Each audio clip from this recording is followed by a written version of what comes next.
नमस्कार, welcome to the study forum. मैं हूं श्रीकांत। देखिए, जब क्राइसिस आती है ना, तब बहुत ज़्यादा पेन होता है। तभी आपको पता चलता है कि आपका ट्रू फ्रेंड कौन है और कौन कौन आपके साथ एक्चुअली में खड़ा है। अब देखिए, जियो पॉलिटिक्स में कोई भी देश जनरली आपका दोस्त होता नहीं है, but the important thing is आज के समय में कौन कौन से देश क्लियरली कह रहे हैं कि पहलगाम में हुआ अटैक एक टेरर अटैक था और वो इंडिया के साथ खड़े हैं, और कौन कौन से देश जो सिर्फ न्यूट्रल, डिप्लोमेटिक और अस्पष्ट कमेंट दे रहे हैं। यह इंडिया के लिए ऑब्जर्व करना बहुत ज़्यादा जरूरी है। और सबसे पहले मैं आपको बता दूं, पहलगाम में जो क्राउडली टेरर अटैक हुआ उसने पूरे देश को हिला दिया है। इंडिया सिटीजन और एंग्री लोग कह रहे हैं ये भारत का 7 अक्टूबर है।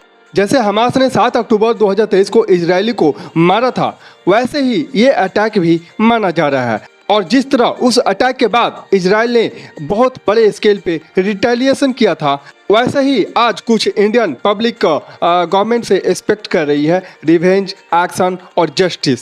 अब सबसे पहले बात करते हैं यूएस और डोनाल्ड ट्रंप की, क्योंकि ये बात तो साफ है, पाकिस्तान के मिलिट्री बैकबोन यानी उसके F-16 फाइटर जेट्स जो अमेरिका से मिले हैं और इन्हें मेंटेन करने के लिए जो मिलियंस ऑफ डॉलर चाहिए वो भी यूएस देता है। So it's obvious, PM Modi ने पहलगाम अटैक के बाद डोनाल्ड ट्रंप से डायरेक्ट बात की और दोनों ने इस पर बहुत सी बातें डिस्कस की। मुझे काल्पनिक रूप से बोलना पड़ेगा, अगर इंडियन मिलिट्री ये डिसाइड करती है कि एक्शन लेना पड़ेगा तो यूएस को इन्फॉर्म करना जरूरी होगा।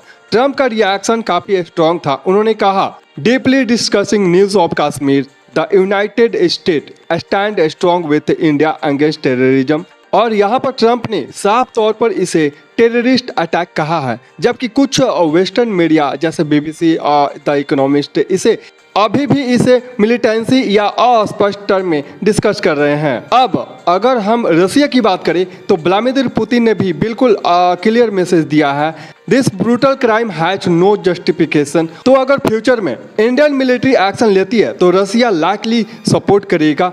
अब आते हैं चाइना पर, तो जो सबसे लेट रिस्पॉन्स करने वाला देश रहा है, कोई लेटर या शोक संदेश शी जिनपिंग की तरफ से नहीं आया, सिर्फ चाइना के एम्बेसडर टू इंडिया ने बोला है, shocked by the attack in Pahalgam and condemned it. लेकिन उन्होंने टेरर अटैक नहीं कहा, बस अस्पष्ट तरीके से कहा। देखिए, डिप्लोमेसी में ऐसे वर्ड मैटर करते हैं। कंपेयर कीजिए, यूएस और रसिया ने साफ रिएक्शन से चाइना का स्टैंड बहुत सॉफ्ट और अस्पष्ट लगता है। अब बात करते हैं कनाडा की, जिसने अभी तक कोई क्लियर कंडेमनेशन नहीं दी है। मीडिया रिपोर्ट्स में अटैक को गनमैन कहा है, नॉट टेररिस्ट। अभी वहाँ का जो पीएम है जस्टिन ट्रूडो नहीं है, उनके बाद भी कनाडा का स्टैंड जो है अभी भी एंटी इंडिया दिख रहा है। और अब कुछ कंट्रीज की बात कर लें। इजराइल ने साफ कहा, this heinous terrorist attack on tourist in Pahalgam is unacceptable. Israel stand united with India in fight against terrorist. Saudi Arab, Italy, even Iran और तुर्की ने भी इस अटैक की खुलकर निंदा की है। अब आखिर बात, इंडिया के पास कई ऑप्शन खुले हुए हैं, जैसे